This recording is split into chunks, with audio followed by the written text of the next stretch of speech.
Hey everybody, welcome to ANF Plus Sports Tonight. I am Fred Campagna alongside Brett Gilbert, who is the producer for this show. And Brett, thanks for joining tonight. No problem. Producer. I feel like I get a second role as co-host now, just because I feel like I'm on here 2 or 3 days a week. Well, we love having you on here because you know sports as well as anybody in this newsroom, and there's plenty to talk about sports-wise these days between the NFL draft, the NBA playoffs, Major League Baseball. It's a great time of year. Maybe the busiest time of the year for sports. One of them, yeah, because the NFL, it's amazing. That's our lead tonight, right? And they're not in season. They're not in season. The draft has become such a spectacle. It was a big night for a lot of young players, a lot of young guys, some UGA guys going up to play for the. So I've heard them called the Uggles. Oh, nice! I haven't heard that one. Or the Doggles, however you want to call it. But the Eagles like picking up Jalen Carter and Nolan Smith, so a couple more dogs up there to join the two that went last year up there, Jordan Davis and Nakobe Dean. Is that who it was? Or is that the other one who's up there? Anyway. If you're quizzing me on the Eagles front seven, I won't do well. That's, but I do know four of their... I know there's 4 of them are dogs. Yes, so, 4 of their front 7 are dogs. I know that. And they already had a good defense to begin with. So that was big news. And the Falcons, Brett, Bijan Robinson, great running back from Texas. Oh, yeah. But number 8 pick overall, biggest need that the Falcons had. What do you think? That's my issue with it. I love Bijan Robinson, the player. I think he was the best running back coming out of college football. He will probably be a great NFL player. My issue is where they took him. And, I'm not the first person to say this. I won't be the last. But a running back, 8th overall, just feels too high, especially in today's NFL. You can usually get them later in the first round, sometimes even the second round. Derrick Henry was a second-round pick. And I think if that is really where the Falcons want it to go, I think they could have went in a lot of different directions. But if their mind was set on running back for some reason, we can get to that in a minute, I think they probably could have traded down a little bit. I mean, maybe they had, maybe they knew that someone a few picks behind them was eyeing Robinson. But it feels like they could have traded down, gotten some extra draft value, and still got their guy. That's my issue with it. I love Bijan the player, but I think it was a bit of a stretch at 8 and maybe not the most efficient use of their draft capital. Yeah, I agree. I think they have other needs.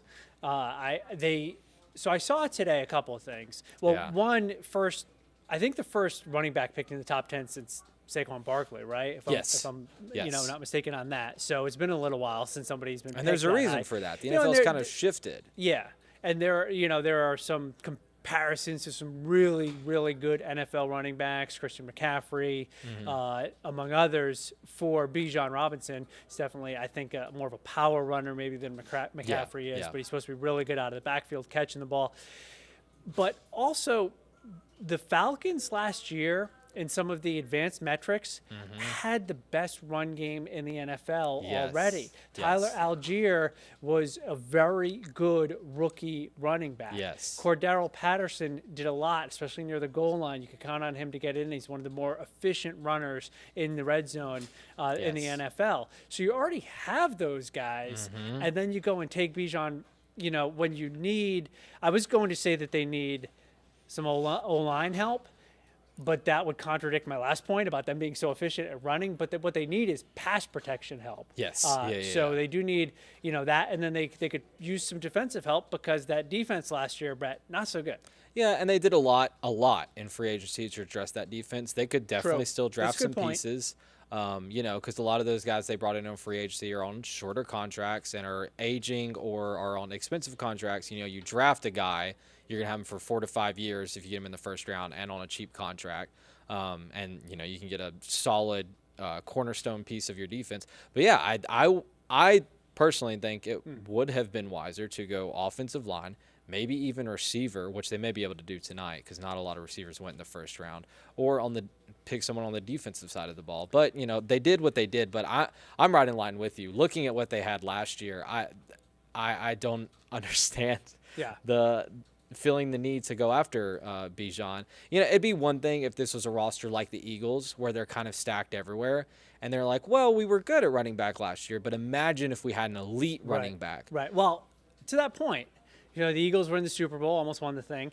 And we're going to do a little experiment here. This may blow up in my face, but we'll find out if it does. I think really the only skill position that you need to be elite at or really want to be elite at to win Super Bowls is quarterback. And let's see if history bears that out. So last year, Kansas City, their best player, Patrick Mahomes. Their running game, there's no elite guy there. They got some good performances, and there are a lot of good running backs in the NFL, like you said, that you can get in second, third, fourth round. But they're not centered around a running back. Year before that, Los Angeles Rams.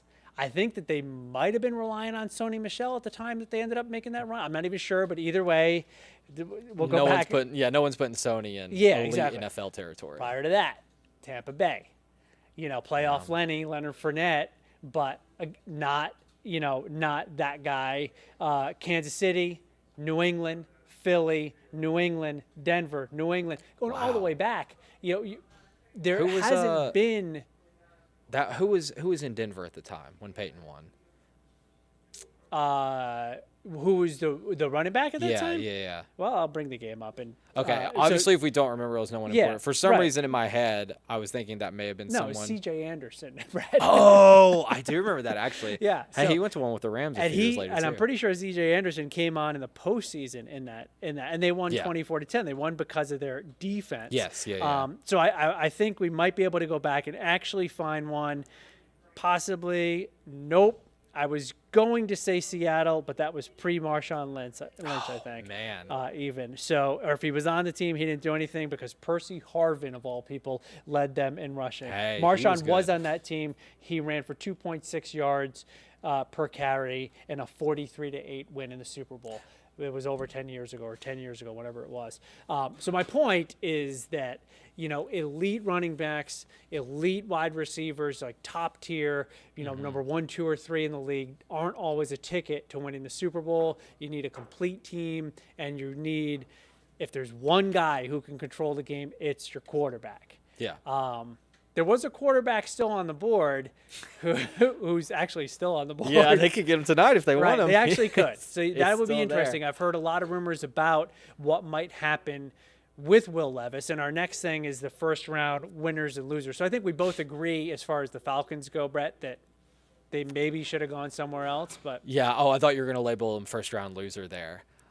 I would say organizationally, maybe, but I don't disagree at all that Bijan Robinson is the best running back in the draft and a top tier talent. And he's going to be good. That's the thing. Like, he's going to come out and have great games, and Falcons fans are going to be like, look, this is why we took him. And that is why you took him. Is he going to help you win football games more than possibly some other player that was available at 8?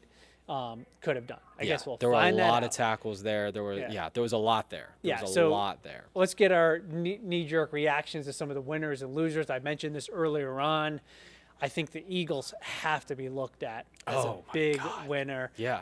They've been winning everything for the last 3 years, it feels like. Their front office is just operating always doing a great job there. So they've, they move up to get Carter, get their guy. Mm-hmm. Then Nolan Smith just more or less just falls into the lap. 31. Pick 31. Yeah, so that was huge for them. I think you can count them as a winner.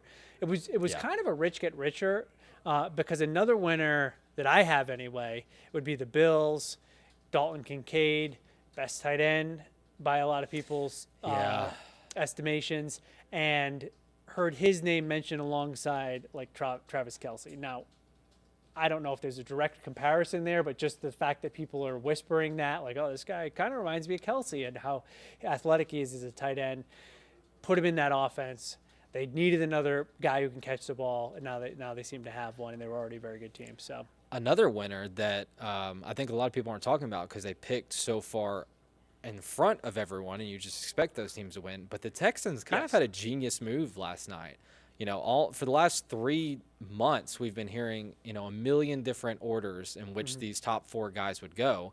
And then on draft night, it ends up kind of being the order we thought before this whole thing started. Bryce off the top, then C.J. Stroud to Houston at number 2. What was interesting about that is in the past week, there's been a ton of rumors that they were going to go Richardson or Levis at 2, or maybe not even go quarterback there, and that the Titans were going to trade up into that Arizona Cardinals spot at number 3 and take Stroud. I don't know where those rumors came from. I don't know if that was out of Arizona's camp, if they were trying to, up the offers for that pick. But it ends up being Houston taking Stroud at 2 and then trading right up into that number 3 pick now that no one wants it because Stroud is gone, and getting Will Anderson, who a lot of people had speculated they might get it too. So they kind of get both the guys they wanted in back-to-back picks. It did cost them a first-round pick next year, and they probably won't be very good, so that'll probably end up being a high pick. But you got a cornerstone piece to build around on both sides of the ball. One on offense, one on defense. Yeah. Right. And at the positions that can really impact the game quite a bit. Obviously, C.J. Stroud. So that gives DeMeco Ryans something to work with. In Houston, something to build on. From what I heard, the price was pretty high, though, to get to that 3rd pick overall. So Arizona also did pretty well as far as that was concerned. They did. You're right. They should be in that winner bucket. I think. Yeah. So they, even though they did not, end up, they ended up taking a tackle. It's never sexy, but it works. But he was the best tackle, Paris Johnson. So they did okay too. As far as losers go, so I'm sure some people are rating the Texans, but I'm rating the Falcons rather with Bijan Robinson. I've heard a lot of people rating the Lions. Yes, that was my pick. Most confusing move of the night by far. So, having followed the Patriots so closely for the last 20 years, a lot of times the Patriots are viewed as round 1 draft losers because they will pick the guy they want and not the guy that's Mel Kiper's next best available or whatever. Clearly, the Lions picked the guys they want. Well, yeah. Did you see the video of the draft room? Oh, yeah, that too. They really wanted him. These draft room videos are a little bit crazy. I mean, they're just, so fired up over taking Jahmyr Gibbs when it's like, guys, you could have had him like 20 picks later. Yeah. But it's the guy they wanted, did not want to miss out on him, so they took him. But, for him. You got a former dog there, DeAndre Swift, in that running back room. You just signed David Montgomery from the Bears. So kind of a curious pick, I would say, in what was already a really good offense. But then they did have another pick later on, and they took Jack Campbell out of Iowa and another guy who seemed to be projected a little bit lower. So they definitely went out and took the guys they wanted, which is always going to earn you a pretty bad draft grade.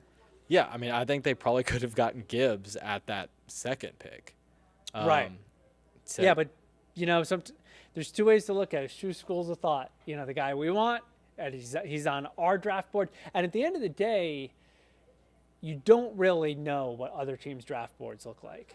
No, you don't. I mean, we don't know what these teams know about who other teams are looking at. So if Gibbs is taking a visit to Green Bay or if he's taking a visit somewhere else, you have to be leery of it. You have to be leery of a team trading up. So my last winner that I'll talk about before we move on, I think is the Patriots, actually, because no bias there, but okay, there's no bias, and here's why. We'll allow it.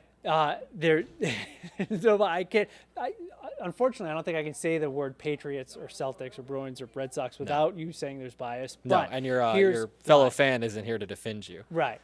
Yeah, we have Miles in our digital team, also a Rhode Islander. But here's why I think Gonzalez was why it was a winner. Christian Gonzalez was rated much higher. He was rated as top 10 talent, 2nd best corner in the league in the draft, one of the more fluid athletes in the draft. So not only did they get him, which a lot of people didn't think they'd get him at 14, they end up getting him at 17 after a trade with the Steelers for a 4th rounder, an additional 4th rounder from the Steelers, which then gives the Patriots flexibility on day 2, which starts shortly, so they can move up in the 2nd round if they want to. I hope they move up, and I hope they take Darnell Washington from the Dogs. But the other thing that they did was they traded with the Steelers, who then took Broderick Jones, who from Georgia, who was supposedly going to be the Jets pick with the 50th pick. So when you can make a trade, get a guy who was supposed to have gone earlier, get an additional asset, and screw the Jets, you do that 10 times out of 10. Man, can you imagine Broderick Jones and the other tackle in New York, Becton? Yeah. I mean, Just two behemoths of a man on either side of the line. So the Jets ended up taking Will McDonald from Iowa State, who Yeah. was projected to be a little bit lower. But anyway, that's our draft analysis. What do we got? NBA up next?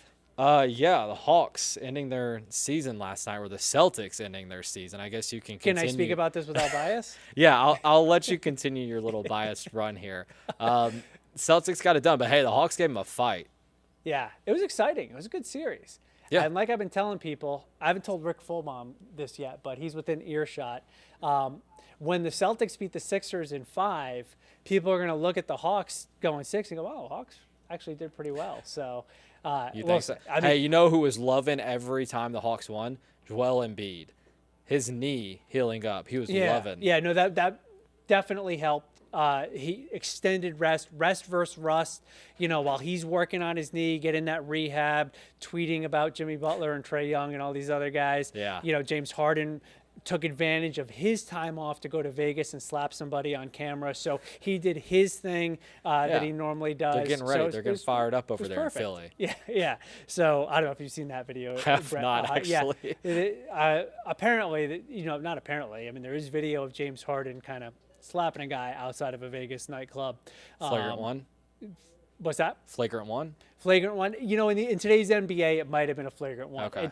I actually can't even tell. So there's videos floating around. I can't even tell if there's any malice involved, because if there is, there's not much. He kind of barely Like a touches the friendly guy. slap?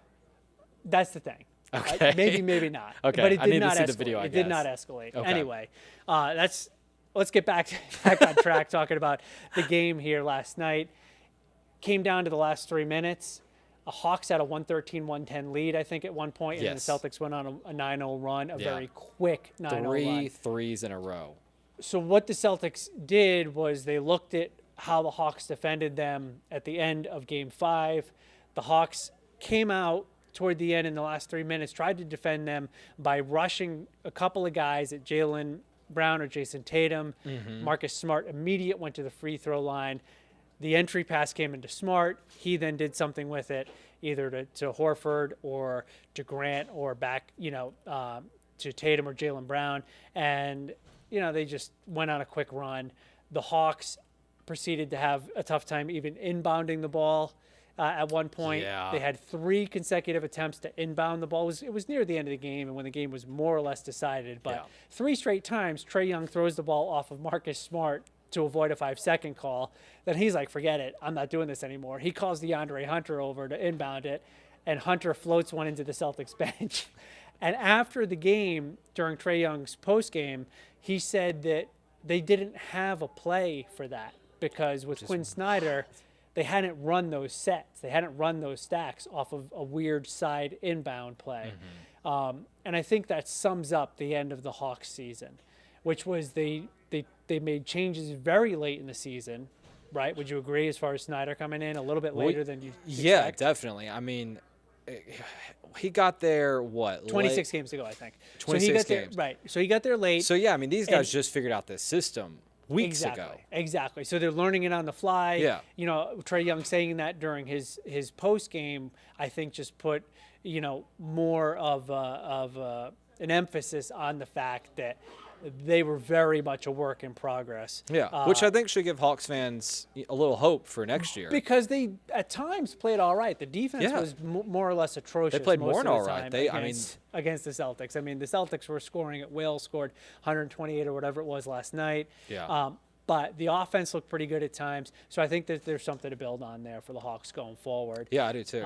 If they keep Trae, I think Hawks fans can maybe feel a little bit of optimism. They need to go out and get someone else. Yeah. But yeah, if they keep Trae, I think there's reason to be hopeful for the Quinn Snyder future. And there's a way to use Trae in the playoffs, which I think as that series went on, they figured out a little bit better, which was that in certain situations, Trae at that point in a series becomes such an asset because he knows exactly how he's going to be defended. And he was just a magician at getting fouled at key points. Yeah. He would get somebody on his hip, he'd throw it up, and it's a foul. I mean, it's kind of like one of those plays that you're like, again, as a Right. Celtics fan, or as if you weren't a fan of the Hawks, you'd be very frustrated by it. But then the replay comes up, and he's making play. these guys foul. Yeah. So either way, whatever the Hawks decide to do, if they decide to trade Trey, he did not hurt his stock at all during this postseason. No. They will get a humongous haul if they decide to move on. And if they decide to keep him, like you said, I think there's something to build on. Maybe it's recency bias. I feel like these last 2 games, especially that, dagger three-pointer, I think that has kept him in Atlanta. Yeah. Maybe we'll get to the offseason and the front office will feel differently, but I think he Yeah. did enough. I hope for Hawks fans' sake that it doesn't come down to that. Like, did he made a 30-foot three? Okay, you Right. can It stay. feels silly to say that one shot Yeah. decided a player's future, but yeah. sometimes that's sports, man. Yeah. We got some more games up tonight, 2 NBA games. Grizzlies and Kings both facing elimination. Grizzlies are down 3-2 to the Lakers, and the Kings are down 3-2 to the Warriors. Yeah. One of those games means something to you. Yeah, a little bit. I'm a Grizzlies fan. Yeah. So Let's hear the I'm bias. a bit hear the bias. I'm a bit nervous, a bit Yeah. excited for tonight's game. This is the toughest one. Obviously, you have to win on the road in LA. LeBron LeBron trying to eliminate a team. Mm-hmm. If you win tonight, I'm feeling pretty good about Game 7 coming back to Memphis. Neither the Lakers or the Grizzlies have been great road teams this year, which is another reason I'm very worried about tonight. But yeah, I feel like Taylor Jenkins and that Grizzlies staff kind of figured out finally which lineups work against this bigger Lakers roster last game.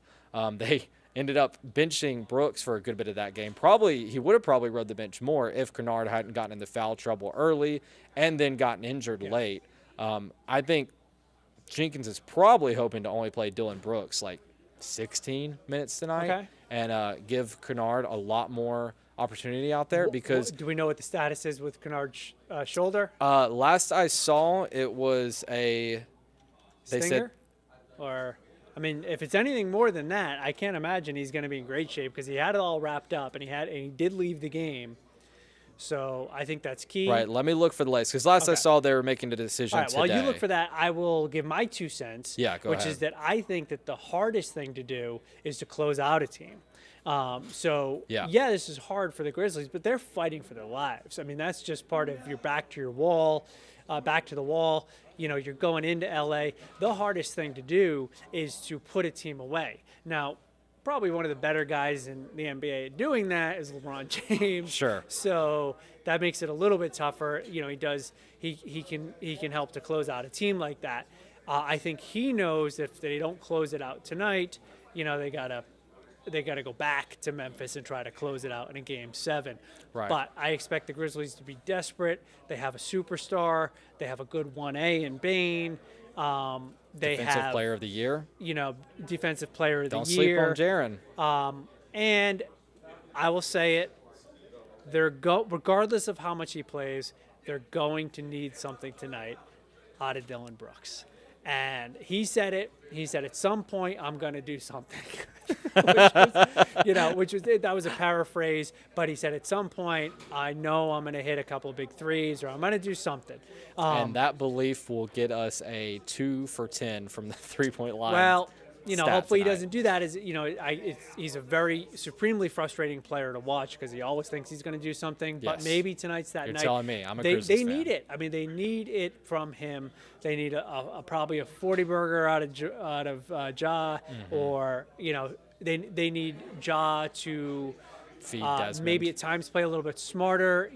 He's got to know that he can't just go recklessly toward the hoop. That guys know now that he is going. Especially against this team. This team's too big for that. Yeah. Well, and they're not only they too big and makes the degree of difficulty harder. He's still trying to go over them. Yes. And I think it was last game. I think it was LeBron. It was like, I'm just going to take the charge. Oh, yeah, it was. When he and could have took the passed it to charge. Tillman. And the guys are smart. That's the thing. When you get into Game 5, Game 6 of a series, they've seen most of it. Yeah. You're not going to show them anything new. They've already seen what you have. So what John needs to do is, rather than continuously try to get that dunk over them or that high flying, he does need to try to show them something differently. If it's a euro, if it's a little floater or a pull up, he cannot have those possession switching, those momentum changing plays where it goes the wrong way for the Grizzlies. So we'll see. I completely agree. Quick update before we move on to the other game. We may be seeing more of Brooks tonight because just an hour ago, it had been a game time decision. We'll see how he looks. A tweet from an ESPN reporter says that Grizzlies Kennard has not taken a shot or really even moved that injured left shoulder since media has been allowed into the shoot around. So they said they're going to test it. He's a left-handed shooter, left-handed player. Yeah. he's probably not playing. So that just emphasizes my point. They're going to need Kennard. I think it's a coin flip tonight, Brett. I really do. I feel like I've had a pretty good finger on the pulse of this series. You so have. far. I think you've called. I think you got one wrong, but you may have gotten all the other ones right. But so I think that this is going 7.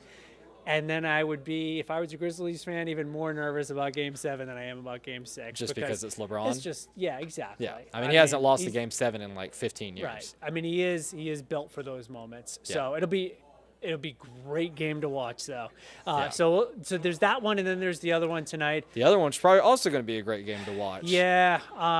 Back in Golden State, though. And I know. Trying to close out the Kings at home. So this is a step that I don't think the Kings are ready yet to take. I tend to agree. I don't think the Kings in this year, this first year back to some level of prominence or some level of relevance, that they're ready to walk into Golden State, defending NBA champions, and win a Game 6 to get a Game 7 back on your home floor. So I think Golden State wins this game. And I actually think that even though the Celtics are the odds-on betting favorite to win the finals at this point, I think the Golden State is still that team. Isn't it funny how all year long they were kind of, just middle of the pack in the West, and now here we are, late April, and it very well may be Steph Curry and Golden State doing it. Talent, they match up. Coaching, they match up or have the edge with everybody.